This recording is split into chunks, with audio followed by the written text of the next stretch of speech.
भारतीय कारोबारी group Tata group का 86 साल की उम्र में रतन टाटा ने अंतिम सांसें ली। टाटा ग्रुप का नाम तो आपने सुना होगा। ये इंडिया का एक बहुत बड़ा ग्रुप है और ये सुई से लेकर गाड़ियों से लेकर हवाई जहाजों तक ये तमाम का तमाम बिजनेस जो इंडिया में हो रहा है, ये उसमें किसी ना किसी तरीके से डायरेक्टली इनडायरेक्टली मुलविस हैं। अफसोस के साथ, दुख के साथ, फिलैंथ्रोपिस्ट थे लेकिन बिजनेसमैन नहीं थे। वो सबसे बड़े फिलैंथ्रोपिस्ट वो थे। ये बहुत बड़ा लॉस है क्योंकि भारत के रतन कहे जाने वाले दिग्गज उद्योगपति थे।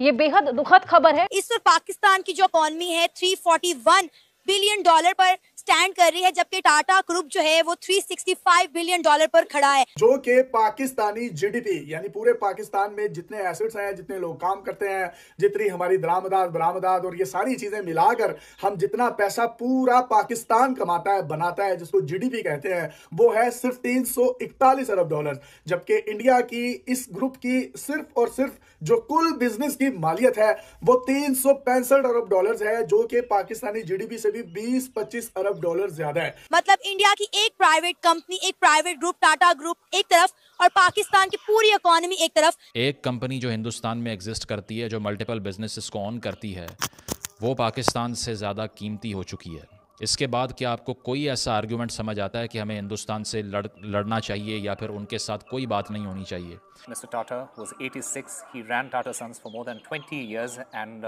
is credited with expanding and diversifying the company. Tata क्योंकि पारसी ये अपनी आमदन का एक बहुत बड़ा चंक जी से लेकर गाड़ियों से लेकर हवाई जहाजों तक ये तमाम का तमाम बिजनेस जो इंडिया में हो रहा है, ये उसमें किसी ना किसी तरीके से डायरेक्टली इनडायरेक्टली मुलविस हैं। और इनकी जो पूरे इंडिया में फैले हुए बिजनेस का जो हुजम है, जिसको आप कैपिटलाइजेशन कह सकते हैं इनके बिजनेस की, वो है 365 अरब डॉलर, जो कि पाकिस्तानी जीडीपी यानी पूरे पाकिस्तान में जितने एसेट्स हैं, जितने लोग काम करते हैं, जितनी हमारी बरामदात और ये सारी चीजें मिलाकर हम जितना पैसा पूरा पाकिस्तान कमाता है, बनाता है, जिसको जीडीपी कहते हैं, वो है सिर्फ 341 अरब डॉलर। जबकि इंडिया की इस ग्रुप की सिर्फ और सिर्फ जो कुल बिजनेस की मालियत है वो 365 अरब डॉलर है, जो कि पाकिस्तानी जीडीपी से भी 20-25 अरब डॉलर ज्यादा है। और ये लोग जो हैं इंडिया में 1868 में इन्होंने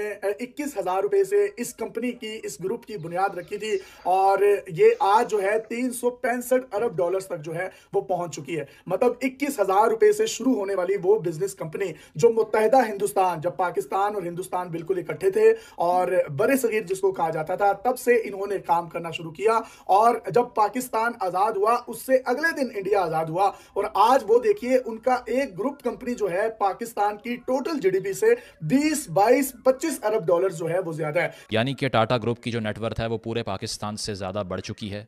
एक कंपनी जो हिंदुस्तान में एग्जिस्ट करती है, जो मल्टीपल बिजनेसेस को ऑन करती है, वो पाकिस्तान से ज़्यादा कीमती हो चुकी है। इसके बाद क्या आपको कोई ऐसा आर्गुमेंट समझ आता है कि हमें हिंदुस्तान से लड़ना चाहिए या फिर उनके साथ कोई बात नहीं होनी चाहिए? क्या इसके बाद कोई ऐसा आर्गुमेंट जो आपको राइवलरी की तरफ लेकर जाए और आपको ये बताए कि हमारा काम ये है कि हम अपनी तमाम एनर्जीज हिंदुस्तान के साथ डिस्प्यूट लेने में लगा दें? ये सेंसिबल बात लगती है? अगर इस एक कंपनी की बात करें तो इसके अंडर जो हमें नज़र आता है वो सिर्फ एक टाटा कंसल्टेंसी की जो फर्म है, सिर्फ उसकी मार्केट वैल्यू 170 बिलियन डॉलर्स है, जो सॉफ्टवेयर के हवाले से और आईटी एक्सपोर्ट्स के हवाले से मशहूर है। तो एक कंपनी जो इस ग्रुप के अंडर फॉल करती है, वो सिर्फ एक कंपनी पाकिस्तान का आधा जीडीपी से ज़्यादा वैल्यू रखती है इस वक्त मार्केट में। और इसके साथ साथ अगर इस कंपनी की तारीख़ की हम बात करें तो ये तकरीबन 1868 में इट कम्स इनटू बीइंग। 1903 में ये ताज होटल बनाते हैं जो बहुत मशहूर था। फिर उसके अलावा होटलिंग बिज़नेस में जाते हैं। इसके अलावा जो इनके बेटे थे जमशेद टाटा के, जो फाउंडर थे इस कंपनी के, 1907 में वो पहली स्टील मिल एशिया की बनाते हैं।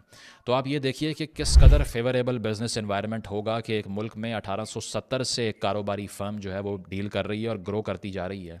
ये आपको ये बताता है कि वहाँ पॉलिटिकल इंस्टेबिलिटी का उतना मसला नहीं है जो पाकिस्तान में है, ना वहाँ पॉलिटिकल विच हंटिंग एग्जिस्ट करती है। अगर करती होती तो क्या आपको ये लगता है कि over the course of history 100 या 120 या 150 साल तक ये सर्वाइव कर पाते?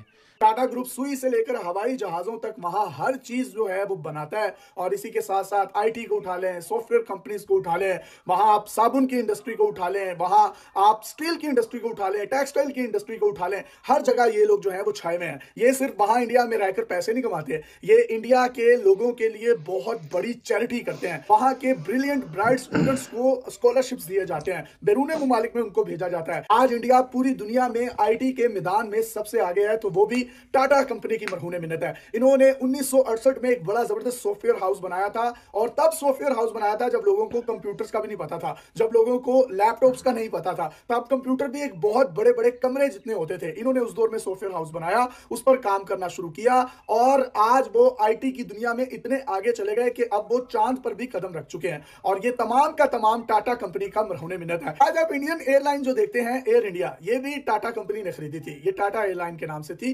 कराची से मुंबई इन्होंने अपने ही खानदान के एक पायलट को तरबियत दी, उसको लाइसेंस मिला, और उसने उस फ्लाइट को फ्लाई करते हुए कराची से मुंबई आया था। उसके बाद इन्होंने इस टाटा एयरलाइन को एयर इंडिया को बेच दिया, और वो एयर इंडिया बन गई। अब इन्होंने 2 साल पहले उसी एयर इंडिया को दोबारा खरीद लिया है, और इतने महंगे हवाई जहाज जो हैं वो ऑर्डर किए हैं कि मैं ये समझता हूं कि एमिरेट्स के बाद जो इनकी ये जो दोबारा से टाटा एयरलाइन बनने जा रही है, जो कि एयर इंडिया की सूरत में उन्होंने खरीद ली है, वो दुनिया भर में अपना सिक्का जो है वो जमा देगी। मतलब ये किस तरीके से ये तरक्की करते हुए इन्होंने ना सिर्फ इंडियन लोगों की जिंदगियों को बेहतर किया, वहां आईटी इंडस्ट्री को बेहतर किया, वहां सॉफ्टवेयर इंडस्ट्री को बेहतर किया, और इसी के साथ साथ वहां की हर यूनिवर्सिटी में हर वो ब्राइट स्टूडेंट जिसके पास पैसे नहीं होते, ये उसको स्कॉलरशिप्स देते हैं। इनकी एक टीसीएस की कंपनी है जो पूरी दुनिया में वैल्यू है, वो भी टाटा कंपनी की है। उसके अगर टोटल असासों की बात की जाए तो वो 170 अरब डॉलर्स बनती है। मतलब पाकिस्तान की कुल जीडीपी का तकरीबन हाफ बनता है, जो कि सिर्फ टीसीएस के पास है। और टीसीएस सिर्फ पाकिस्तान या इंडिया में काम नहीं कर रहा है, ये पूरी दुनिया में काम कर रहा है, और एक इंटरनेशनल ब्रांड के तौर पर जो है वो सामने आया है। इसी के साथ साथ अगर आप वहां पर मुकेश अंबानी को देख लें या कोई दूसरे उनके बिजनेसमैन देख लें, वो तमाम के तमाम जो है वो पाकिस्तान पर चढ़ा हुआ कर्जा जो है वो आसानी से उतार सकते हैं। इंडिया जो है अपने मुल्क में बिजनेस करने वाले लोगों को इस तरीके से प्रोटेक्शन फराहम करता है कि आज वो देखिए कि पाकिस्तान की जीडीपी से भी ज्यादा उन लोगों की अपनी ग्रोथ बन चुकी है, सिर्फ एक ग्रुप